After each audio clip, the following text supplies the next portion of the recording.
Bonjour à toutes et à tous et bienvenue dans ces pronostics pour WWE Stomping Grounds 2019.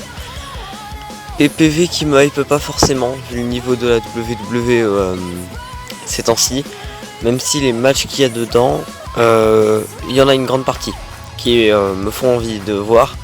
Après on verra, hein. J'espère juste que ce ne sera pas un deuxième Super Showdown, ce serait franchement dommage. Donc j'ai classé les matchs de celui qui me hype le moins jusqu'à celui qui me hype le plus. J'espère que vous serez d'accord avec mes pronostics et que pour une fois j'en aurai plus de la moitié qui seront bons. Par exemple la NXT TakeOver 25, j'en avais eu 1 sur 5 de bon. Je m'étais trompé sur tous les autres, donc voilà. Donc bonne vidéo. Le New Day, donc Xavier Woods et Big E contre Kevin Owens et Sami Zayn. Je lui ai mis un niveau de hype de 4 sur 10. J'en ai rien à faire de ce match. J'en ai vraiment rien à faire de ce match. Parce que le New Day, bon, on aura sûrement un bon match, mais voilà quoi, il n'y a pas vraiment d'enjeu.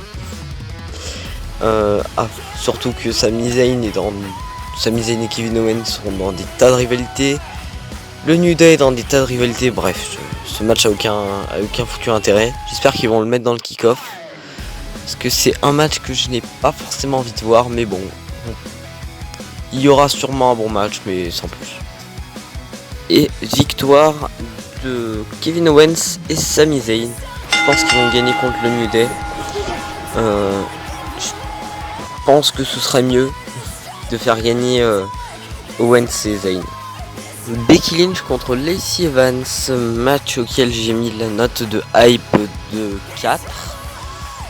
Je suis un peu plus hypé quand même par ce match, mais je voulais pas mettre 4,5 parce que c'est...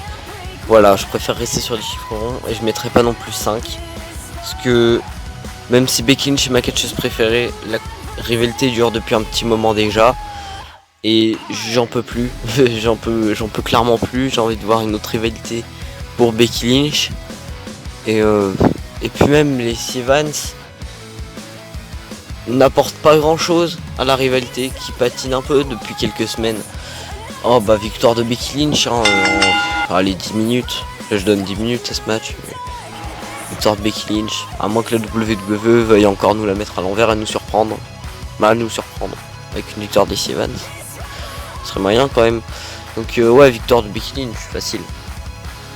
Bayley contre Alexa Bliss, j'ai mis la note de hype de 5 parce qu'on peut avoir un bon match entre les deux. J'espère juste que ça va pas faire un match relativement gênant comme on a pu voir en quelques semaines.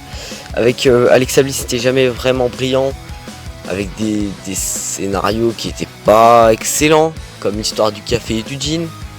Ils peuvent trouver mieux quand même, donc j'espère qu'on va pas tomber dans le malaise, parce que ce serait quand même dommage de quelque chose que j'aime bien, à retrouver dans un match malaise, ça le fait moyen quand même.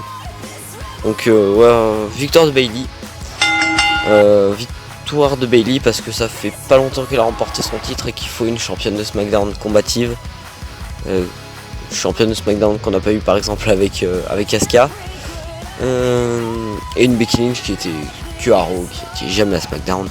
Donc j'espère que Bayley va gagner le match, même si j'adore Alexa Bliss. Oui, victoire de Bayley. Roman Reigns contre Drew McIntyre, j'ai mis la note de hype de 6 puisque on peut avoir un très bon match entre les deux. Drew McIntyre est très bon dans le ring, tout comme Roman Reigns.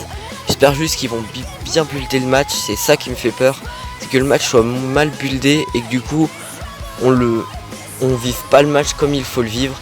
Et c'est ce dont j'ai peur avec ce genre de match, enfin avec tous les matchs de Roman Reigns, parce que je sais que les deux peuvent très bien aller ensemble, peuvent faire de très bons matchs, mais faut que le match soit bien construit, c'est tout. Il faut juste qu'il soit bien construit. Je pense que Roman Reigns va gagner, parce qu'il a perdu à Super Showdown contre Shane McMahon, et qu'il faut... Enfin, moi je préférerais que la rivalité s'arrête là, mais il faut une victoire de Roman Reigns s'ils veulent continuer la rivalité, pour que ça fasse 50-50, et qu'ensuite on ait un dernier match entre les deux au prochain PPV. enfin un dernier match pour cette rivalité.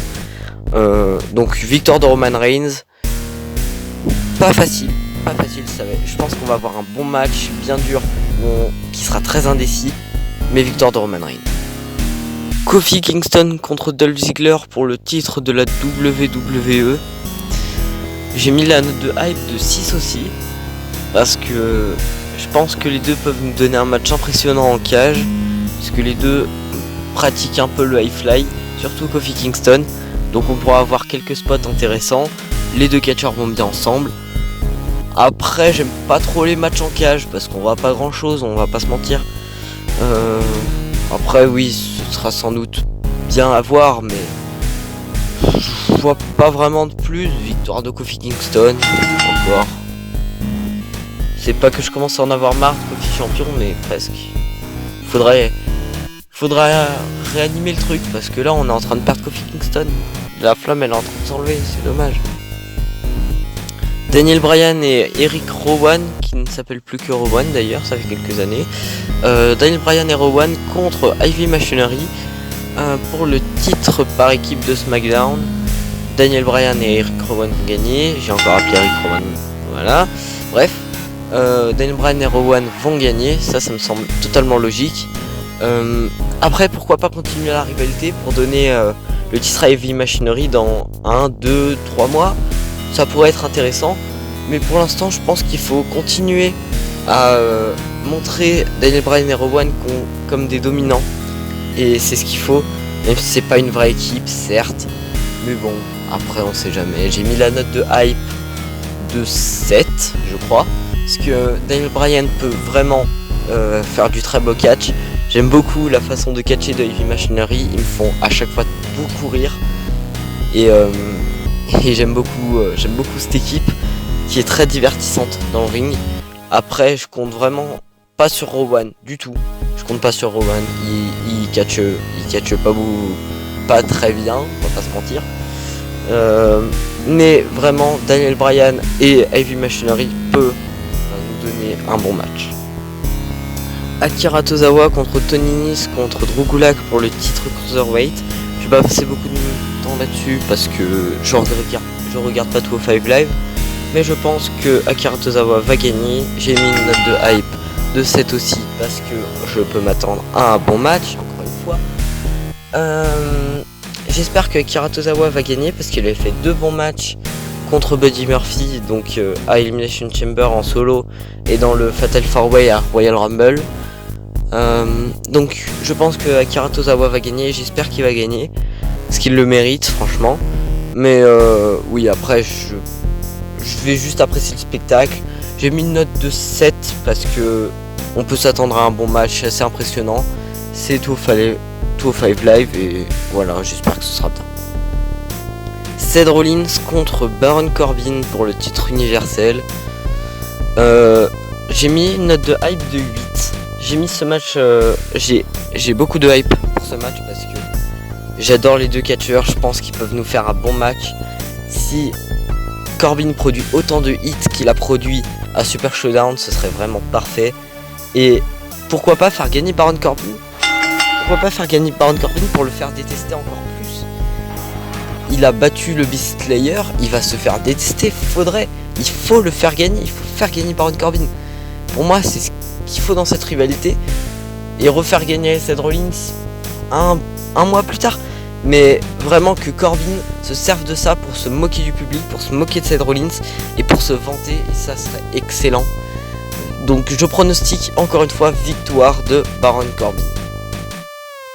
Samoa Joe contre Ricochet, j'ai mis la note de hype de 9 parce que j'attends vraiment ce match avec impatience.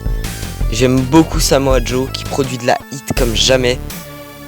J'aime beaucoup Ricochet qui produit à chaque fois de bons matchs.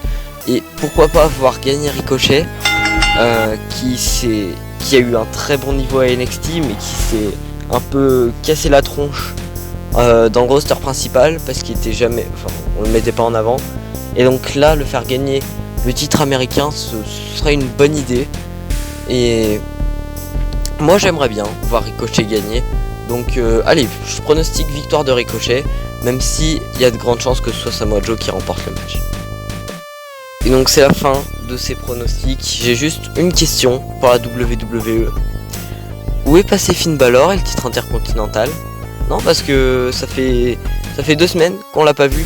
Depuis Super Showdown, on voit plus Finn Balor. Il apparaît même pas. Et je m'inquiète pour lui quand même.